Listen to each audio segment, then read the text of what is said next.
For those approaching the border crossing from the Lithuanian side, the Russian guards and military personnel are obscured by a bend in the road and the trees of the Rimoniski forest. Only a towering communication pole, watching and listening, shows how close they are. Barely 50 vehicles a day pass through here, making their way between Lithuania, once part of the Soviet Union, and Kaliningrad Oblast, a Russian exclave on the Baltic Sea, wedged between Lithuania to its north and east, and Poland to its south. Kaliningrad is about 800 miles, 1,300 kilometers, from Moscow. This doesn't look or feel much like a modern-day version of Berlin's Checkpoint Charlie. Yet the 45 kilometers of land border on which the Rimoniski crossing sits between the watery demarcation provided by the rivers Lapona to the south and Neman to the north, has become a worry for the government in Vilnius, the Lithuanian capital, a swift tank ride away. Kaliningrad map. In a few weeks Russia will roll out its massive Zapad West military exercise, bringing an estimated 100,000 troops and hardware to the European Union and NATO's eastern borders.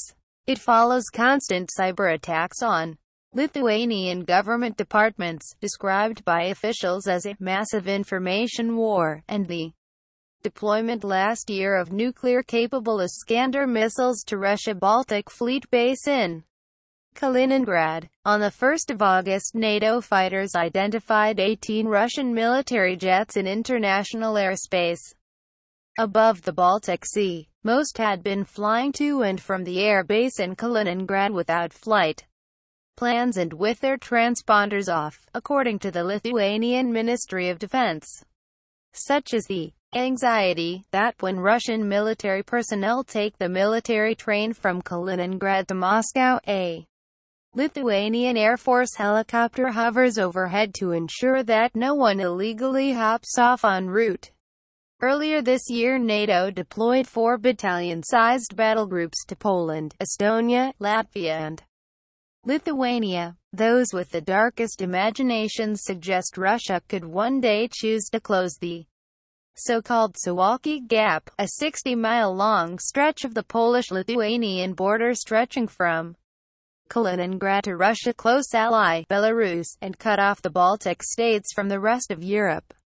Facebook, Twitter, Pinterest. Lithuanian and Russian border signs are seen near Sudarja's border crossing point with Russia in Rimoniski. Photograph, INT's Kalnins, Reuters. These are anxious times. Thus Lithuania is building a €3